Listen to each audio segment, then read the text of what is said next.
Let me start with this story. Just every time I come into Michigan, I fly into Detroit and I rent a car there.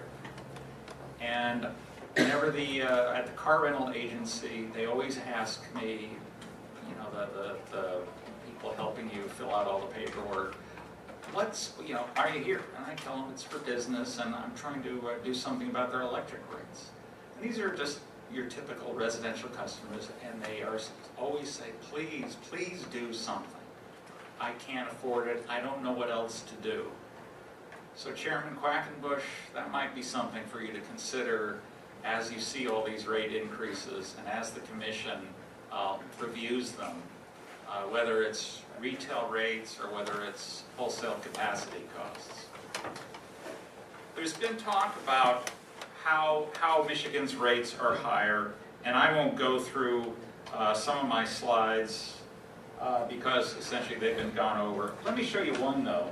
The Midwest Independent System Operator, just last month, they did a comparison, an average rate comparison for Michigan and all other MISO member states. Michigan, as you can see, is at the very top. Its average rates are 20% higher than, Michigan's rates are 20% higher than average MISO rates. If you think that doesn't matter in terms of having an impact on consumers and businesses, you need to talk to more of them.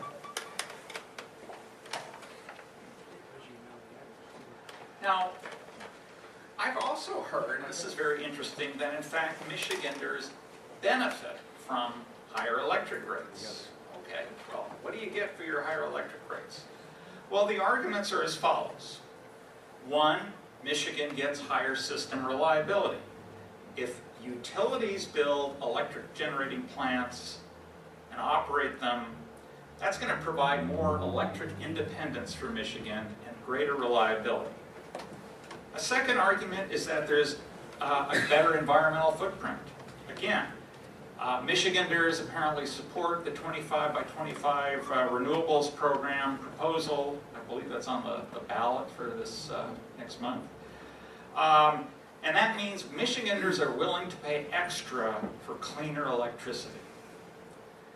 Another argument is greater adaptability without competition. In other words, limiting competition means that Michigan can better adapt to the inherent uncertainties and risks that we know are going to arise. As someone who started his career as a load forecaster, I can tell you that the only thing I can guarantee about my load forecast for 20 years out is they'd be wrong. And finally, there's a lot of talk about competition being a zero-sum game. Well, let me talk about all of these. Does limiting competition improve reliability? Well, Michigan is interconnected with both the Midwest Independent System Operator and PJM. In MISO's latest 2012 expansion plan, transmission expansion plan, it shows over $500 million in new transmission investment in Michigan. That's more than any other state, and no transmission constraints. So if Michigan tries this raise the drawbridge approach to electric independence, all that's going to do is reduce reliability, not improve it, and it will lead to higher costs. The entire point of having regional transmission organizations like PJM and MISO is to improve reliability and lower costs by essentially spreading the risk of outages across more utilities, having more backup. The other argument is that, well, competitive generators don't want to build in Michigan. Well, they did build until 2008. Now they wouldn't want to. But essentially, when regulators and politicians indicate their hostility to in-state investment by competitive generators and to competition in general, well then of course they're not going to build in Michigan. The prophecy becomes self-fulfilling.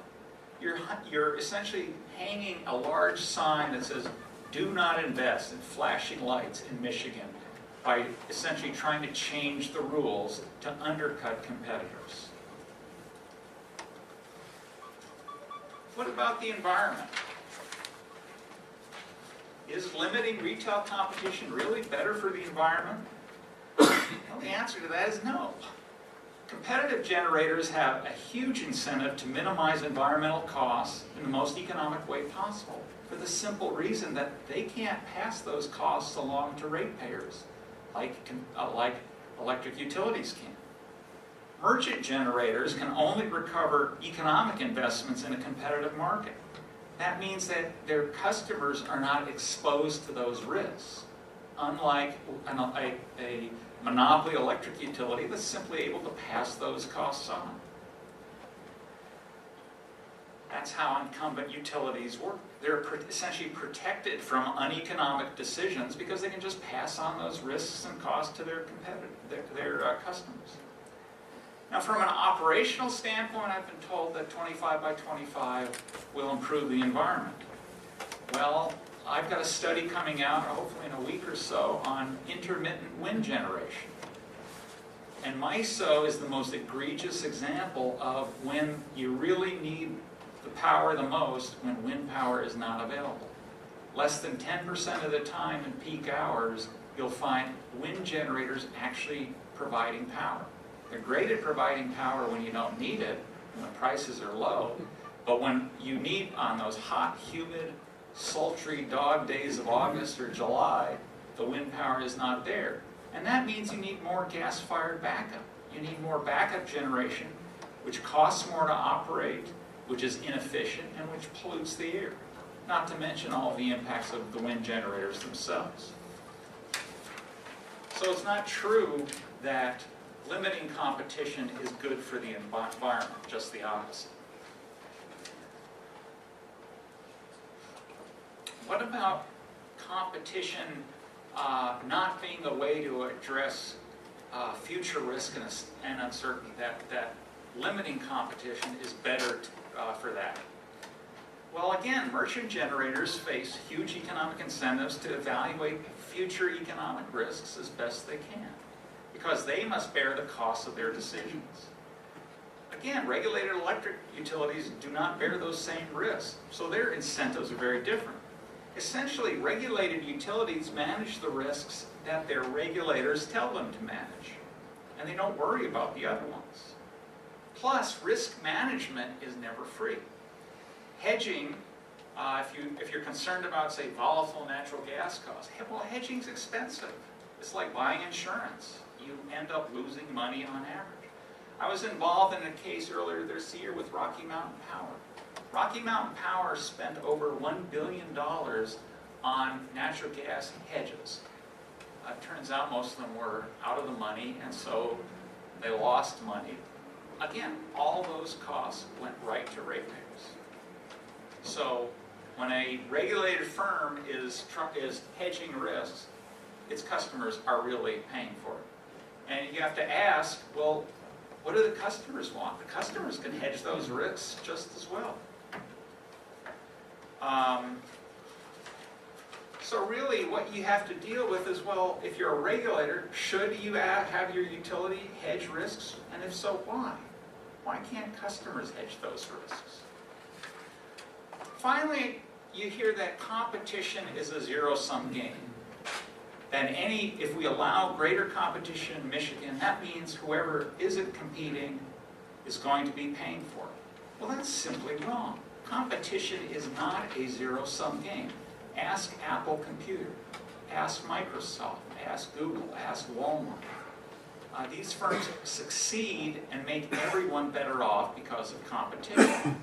Moreover, one of the things that when you hear these arguments from utilities and advocates of eliminating competition is that from a simple standpoint, if you have greater competition and more customers are buying non-utility power, well, the utilities have more surplus power they can actually sell.